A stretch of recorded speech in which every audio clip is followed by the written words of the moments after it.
William Gargan stars as Barrie Craig, confidential investigator.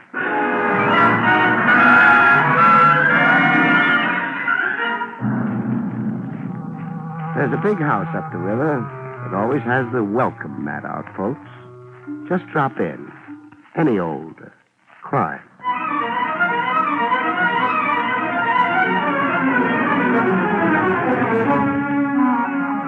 The National Broadcasting Company presents William Gargan in another transcribed drama of mystery and adventure with America's #1 detective, Barrie Craig, confidential investigator.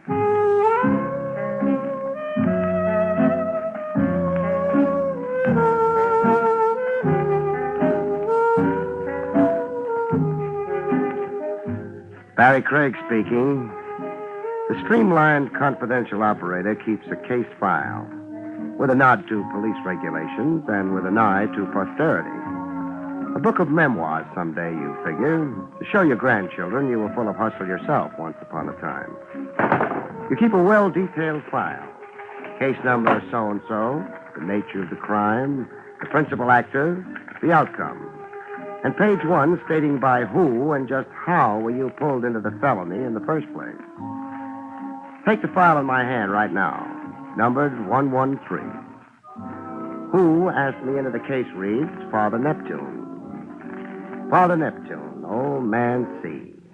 Case I worked gratis. The old man didn't even throw me a fish. I'd been at a sailing over the West Side Pier, seeing a friend off. I hung around the docks for a while, walking off the champagne and canopies, and wondering what there is about a lonesome river at night that makes the little man inside you cry. Along about that time, Father Neptune decided to take my thoughts off me and transfer them to a mermaid in the drink. A drowning mermaid, the way it sounded. Where are you? Oh, December is a great month for a dip into the river if you're a polo bear, but in I went. Hey, grab a hold of me. Hey, I didn't say a stranglehold. Cooperate in your rescue, lady, or I'll have to. Okay, much as I hate to.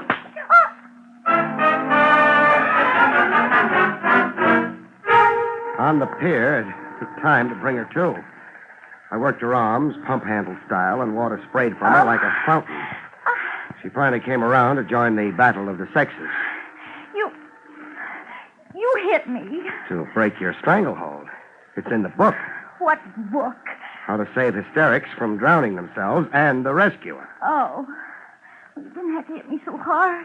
Oh, my jaw. Feel the welt. Got my brand on it now. B.C. B.C.? Barrie Craig.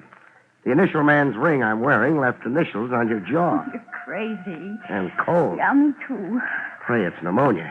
Well, why that? There's no cure for a cold. So? There's a cure for pneumonia. Penicillin. You are crazy. You want an ambulance? Definitely not. A police wagon? Don't you dare. Then what? Your place? Is that proper? How can I know? We've only just met, Barrie.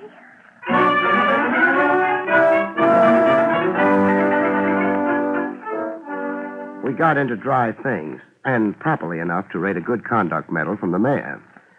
I got a hard, square look at my mermaid. Okay, a face and a figure that makes truck drivers water their whistles. Penny for your thoughts. I'm wondering. About? How many lies you're going to tell before you tell the truth. No more than I can help, I promise. Your name? Susan Lynn. What made you go for a swim? But I can't swim. That's what I mean. I fell into the river by accident. I was walking and my foot caught on a loose board on the pier and... Start all over again. I wasn't pushed in. No? No. Fact is, I jumped in. Why? I'm like that. Peculiar. I get fed up with things. Things like? Nothing special, just life, men, the way the world is. I just get an uncontrollably morbid impulse, and then I'm sorry. What if nobody happens along to save you for the next impulse? Goodbye, Susan Lane. She wasn't much. Oh, excuse me. Hello? Hello. Have I got the right party? Have you? Well, I mean, are you the Joe who pulled the blonde out of the drink? The name isn't Joe. I followed you to your joint, white guy. And my phone number? Your name's in the bell, Barrie Craig, and your number's in the book. I see. Are you interested in hearing what I got to tell you? I've heard nothing so far. Well, open your ears, stupid. Hey, don't believe anything the dame tells you. I don't. What'd she tell you so far? That dill pickles make her hiccup. Okay, be a dope. All right. She said she'd attempted suicide. Baloney. She was tossed into the drink, picked up off the ground, and thrown to the fish. You know that? I saw. Where do you fit into this? We won't go into that. Another thing. Paste this song title in your hat. Sugarloaf Mama. Sugarloaf Mama. It's number one in the jukebox, you stupid. Where do you spend your nights? Standing up in a closet to improve my posture. Well, the song's the key to the whole deal with the girl. Now make like a detective. Come by.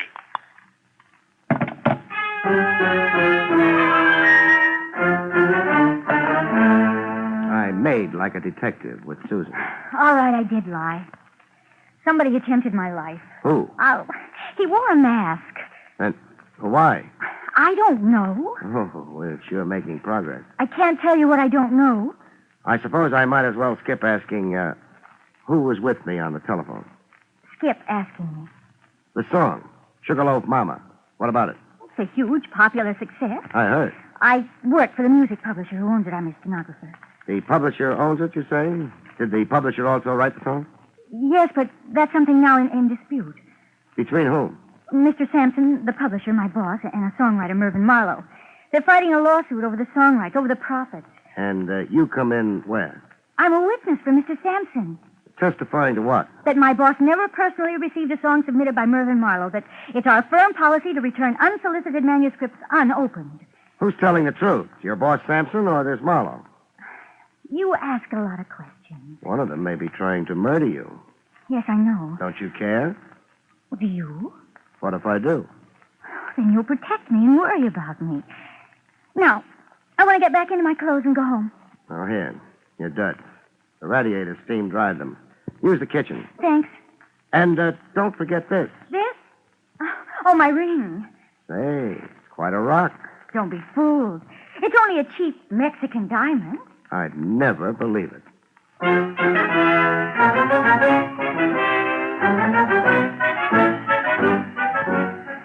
A lightning change of wardrobe, and we were on the street, arm in arm, like we'd been engaged since the high school prom. Call a cab, Barrie. Taxi! Hey, taxi! Want company going home? I was wondering when you'd ask me. Get in. Don't try it, cousin. Huh? You just say something? I said stay out of my cab. Now, wait a minute. Oh, You were going to make a quarrel out of it? that was before your gun. Barrie. The gun's pointing at me, Susan. Yeah, relax, lady. All you stand to lose is his company. What's my loss? Skin off the top of your head. Now, I want 10 minutes before you phone the cops. One favor, please. What? Do it to me over here, close to the left ear. What's the gag? You're not the first to take a liking to my head. Oh. The rest of your head's still sore, huh? And unhealed. If you're going to. Sure. Close to the left ear.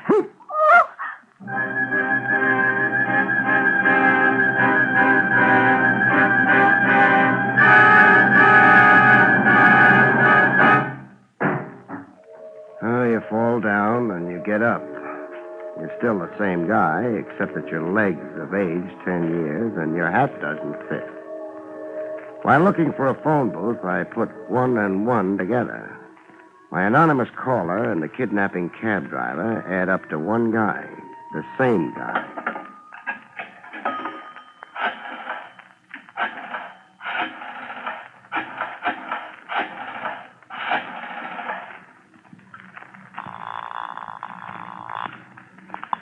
Hello. Give me Lieutenant Trav Rogers, please. You've got him, Craig. Oh, your voice is changing, Trav. Should I worry? Over losing a squeaky soprano? Is this an official call, or are you just passing the time? It's official. What about? Mayhem in December. I found a girl and lost her. Sad. I can refer you to a Lonely Hearts Club. A torpedo masquerading as a hacky put the snatch on her. More facts, please. Susan Lane, 5'2", blonde, blue eyes, Wrinkled dress that needs ironing. A wrinkled dress. Stop prying into my inner life. The hacky, so-called, was heavy-set, meat-faced, with jowls like Pluto the dog. A brown and white taxi cab. Did you get the license number? No, I was about to when I fell down and hurt my head. You were assaulted? If there's a law against slugging confidential investigators, There isn't. We hand out decorations for it here at headquarters. What danger's the girl in? catching a cold. Catching a cold. A permanent cold. Send out a general alarm, Trav. She's too beautiful to die. Who isn't? Now. No personality. Goodbye now.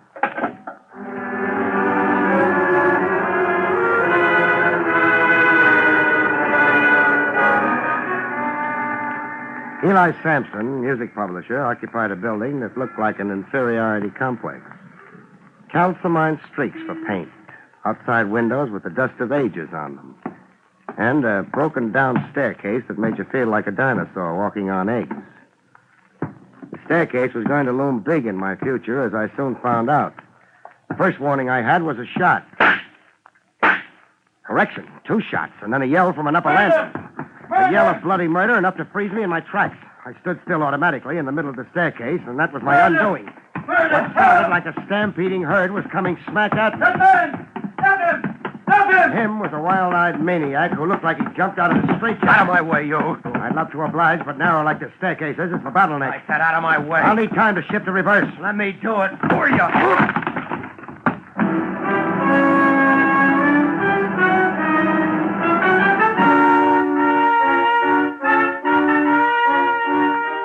I got relocated in the world with splinters of railing stuck in me like toothpicks. And a guy standing solemnly over me. A janitor holding a mop and a soap bucket. A janitor out of a Mack Sennett comedy, flowing mustache and dressed in the top half of a cutaway, with a battered derby on his head, a brown derby. You seem fully recuperated, my boy.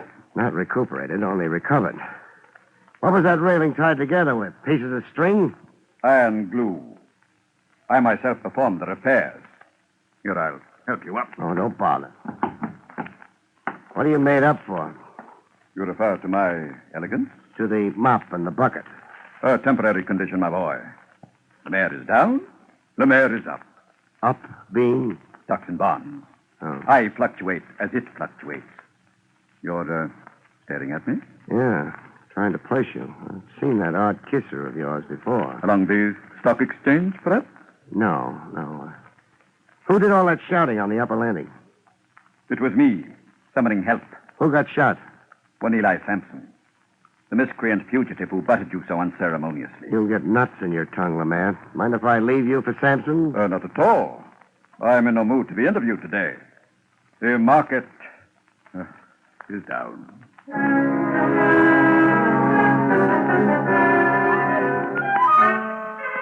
I found Sampson in his office, fluttering his eyelids. How do you feel? Dead. That makes you a talking corpse. You got a career in vaudeville ahead. Oh, that maniac Mervyn Marlowe murdered me. Yeah. Burned your left wrist a little. Only a flesh wound. Not much damage for 2 point-blank pistol shots. Oh, I'll lose the arm. I'm sorry to disagree. Well, then it's a miracle. Yeah, music publishers never die. They just fade away. Oh, here's the gun used on you. It was thrown down. Yes, that's the gun the maniac terrorized me with. Give it to me. It's evidence for the district attorney. I'll keep the gun a while. But I'm a licensed detective. This Mervyn Marlowe is a songwriter battling you in the courts? a songwriter? A song thief? He didn't write Sugarloaf Mama? Lies. His claims are lies. Mervyn Marlowe can't even write his own name. He can't shoot straight. That makes him kind of useless all around.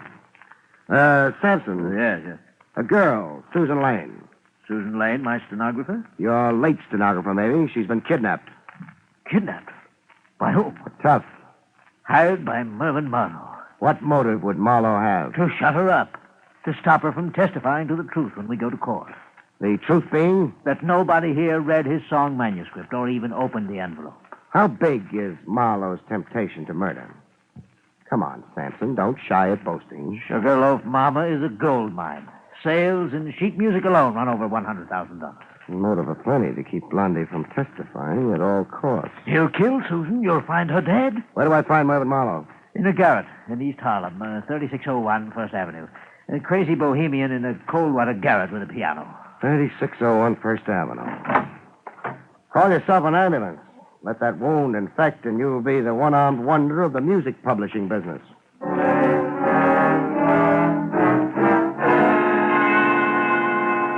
Before quitting the building, I looked up Lemaire, the janitor. I found him in the basement, washing up. Welcome to my humble quarters, my boy. Dry your face. I've got something to discuss. Proceed.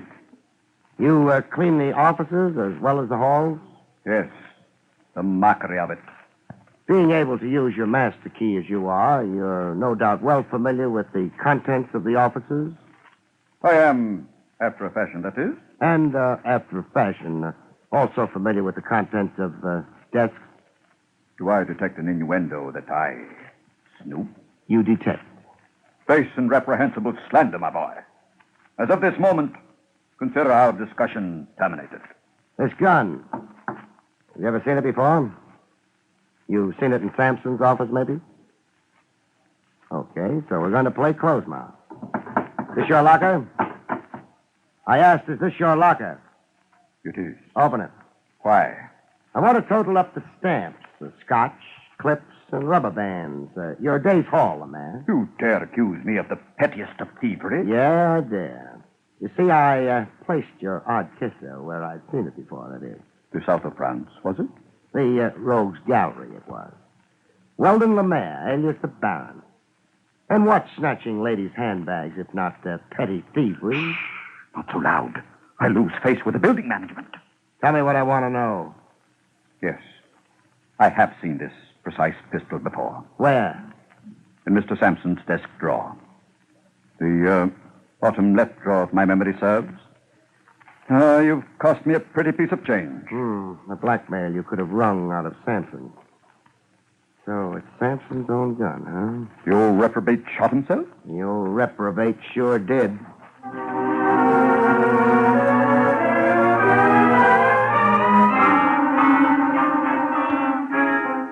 Visiting the rundown garret the songwriter Mervyn Marlowe lived in, I got a smell of trouble even before I asked in. Who's there? I didn't need X-ray vision to know a crackpot songwriter on the other side of the door was heeled with a gun. Who's there? I want to talk to you, Marlowe. The door's unlocked. Come in. Come in and not hello to a gun. An old familiar situation. I came in, but with a bang.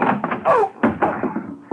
Marlowe was out cold with his fingers coiled around a gun. A gun I relieved him of.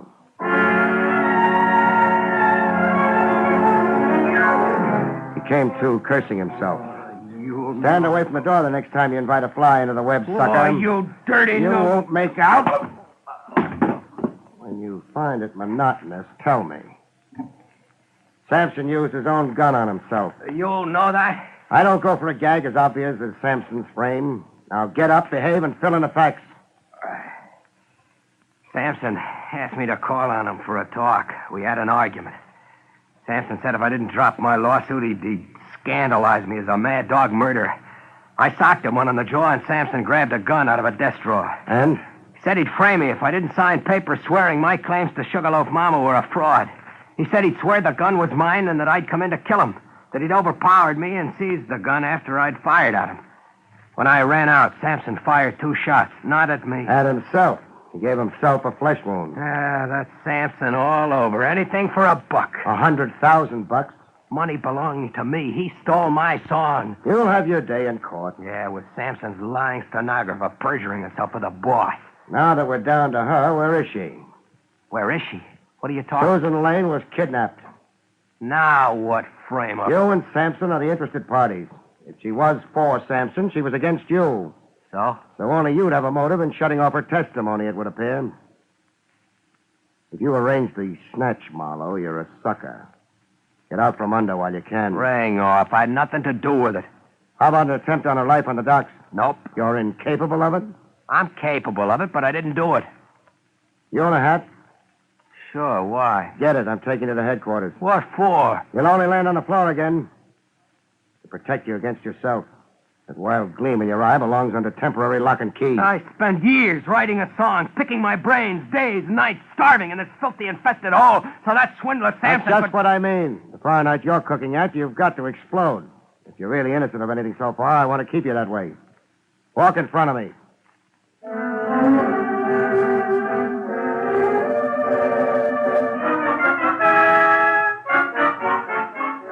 At police headquarters, Lieutenant Trev Rogers had sensational news. Susan Lane. We think we found her. Where? A shack up near Gun Hill Road, overlooking the railroad yard. But how? Let's go get her, shall we? I'll tell you how another time.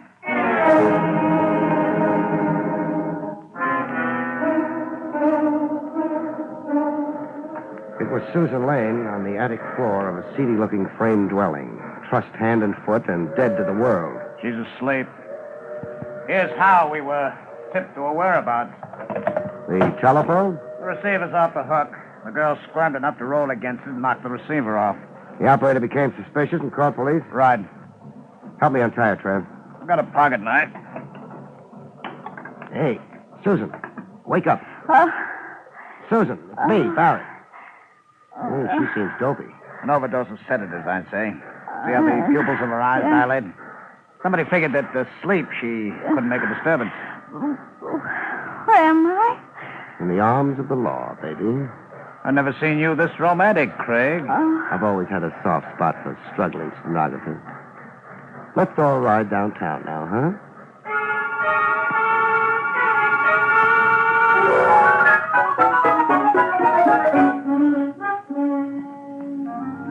Riding downtown on the West Side Highway with Trev Rogers thumbing his nose at speed laws, Susan came around to 100% of herself, to lean against me contentedly, purring like a kitten.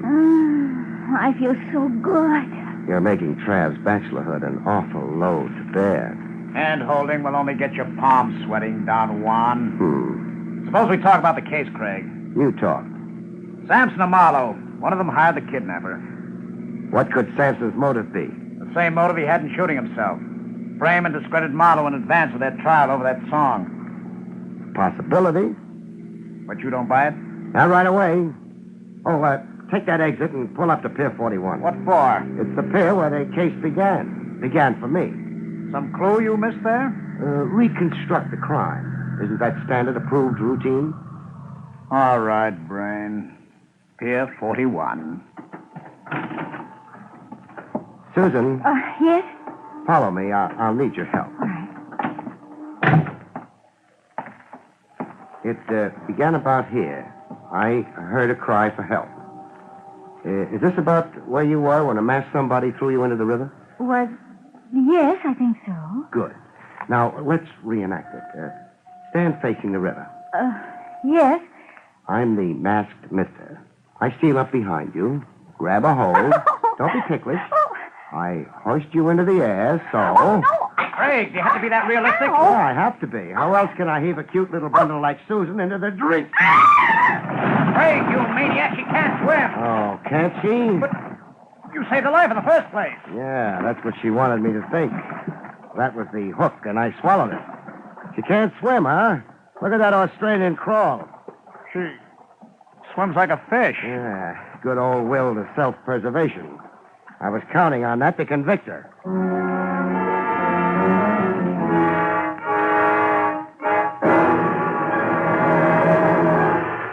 What was her game? Dramatize herself. Big. Make out her life was being attempted. To bleed Sampson for a big slice of those song profits. More than she's already got. Already got. When she climbs back on the pier, gander at a hunk of so-called Mexican jewelry she's wearing. Appraise the ring at Tiffany's and find out what a bonanza stenography can be for a smart girl. Sampson gave her the ring? A down payment for her perjury. But if the blackmail was set up so good, why embellish it with phony attempts on her life? And the kidnapping. Fear. Marlowe could gun for her for lying for Sampson. Ditto Sampson to keep her from telling the truth. The truth being that Marlowe wrote Sugarloaf Mama. So? So by making herself a police problem, or my problem, that is, she scared Sampson and Marlowe from daring to harm her. Clever. Oh, here she comes. Oh, hello, baby. Oh, that was contemptible of you, Barrie. A flaw in my character. So sorry. Just by the way, who was the atrocious kidnapper? Oh, my brother. Oh, I'm cold. Where do you suggest we go? Your place? No, it really wouldn't be proper this time. I'd be pinched for sequestering police property.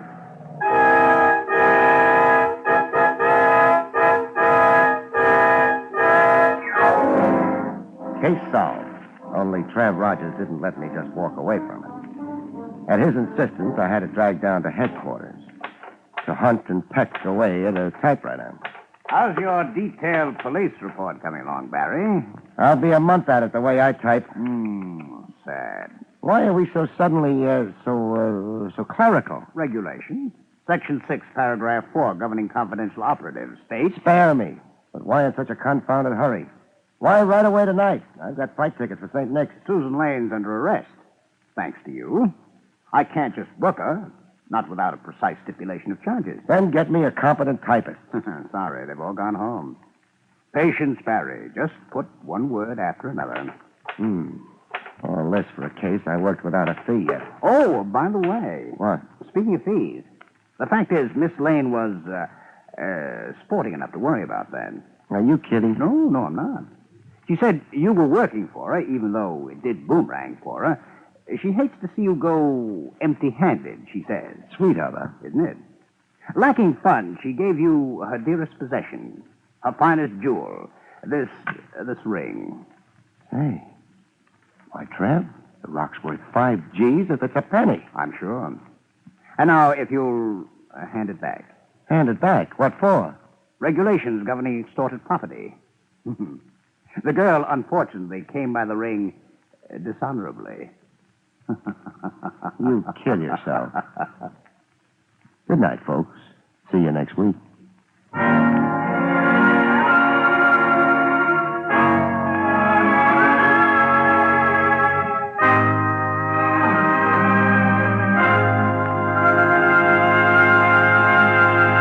You have been listening to William Gargan in another exciting transcribed mystery drama from the Adventures of Barrie Craig, confidential investigator. Tonight's story, Song of Death, was written by John Robert. Next week, it's the strange story titled Death of a Private Eye, about which Barrie Craig has this to say. Next week, I'm hired to help a man pay a visit, but discover instead that my client has a visitor first. That visitor being death. See you next week, folks.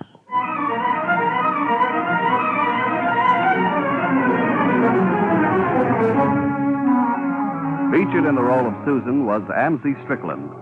Barrie Craig, starring William Gargan, was under the direction of Hyman Brown. This is Don Pardo speaking.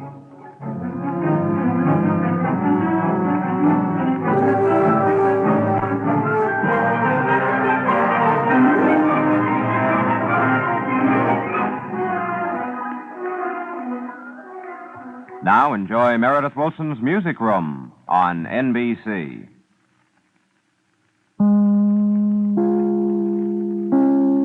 For at night that makes the little man inside you cry. Along about that time, Father Neptune decided to take my thoughts off me and transfer them to a mermaid in the drink. A drowning mermaid, the way it sounded. Where are you? Oh, December is a great month for a dip into the river if you're a polo bear, but in I went. Hey, grab a hold of me. Hey, I didn't say a stranglehold. Cooperate in your rescue, lady, or I'll have to. Okay, much as I hate to.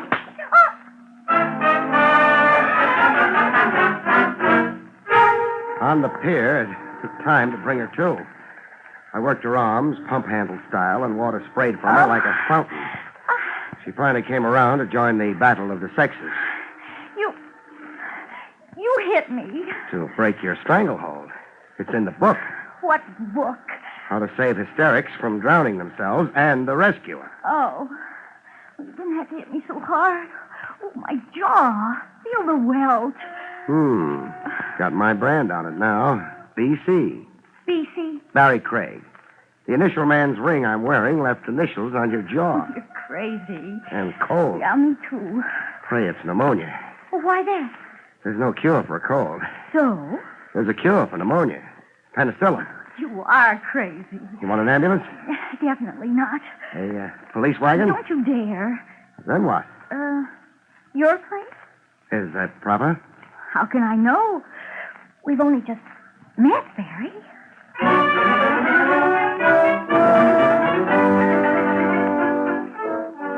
We got into dry things, and properly enough to rate a good conduct medal from the mayor. William Gargan stars as Barrie Craig, confidential investigator.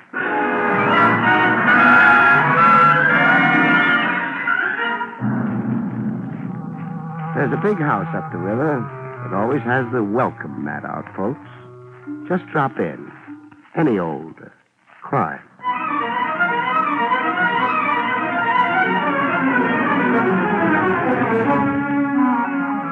The National Broadcasting Company presents William Gargan in another transcribed drama of mystery and adventure with America's #1 detective, Barrie Craig, confidential investigator.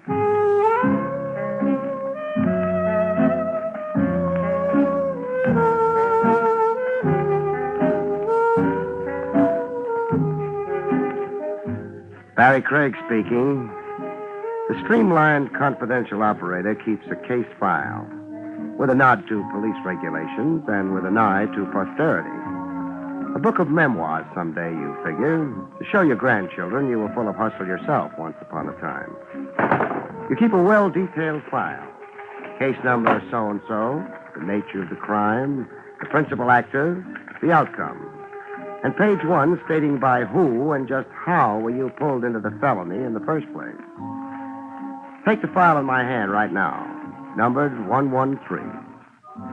Who asked me into the case reads Father Neptune. Father Neptune, old man C.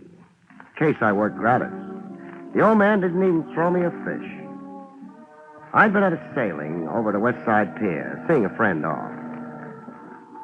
I hung around the docks for a while, walking off the champagne and canopies, and wondering what there is about a lonesome river. I got a hard, square look at my mermaid. Okay, a face and a figure that makes truck drivers water their whistles. Penny for your thoughts. I'm wondering About? how many lies you're going to tell before you tell the truth. No more than I can help, I promise. Your name? Susan Lynn. What made you go for a swim? But I can't swim. That's what I mean. I fell into the river by accident. I was walking and my foot caught on a loose board on the pier, and... Start all over again. I wasn't pushed in. No? No. Fact is, I jumped in. Why? I'm like that. Peculiar. I get fed up with things. Things like... Nothing special, just life, men, the way the world is. I just get an uncontrollably morbid impulse, and then I'm sorry. What if nobody happens along to save you for the next impulse?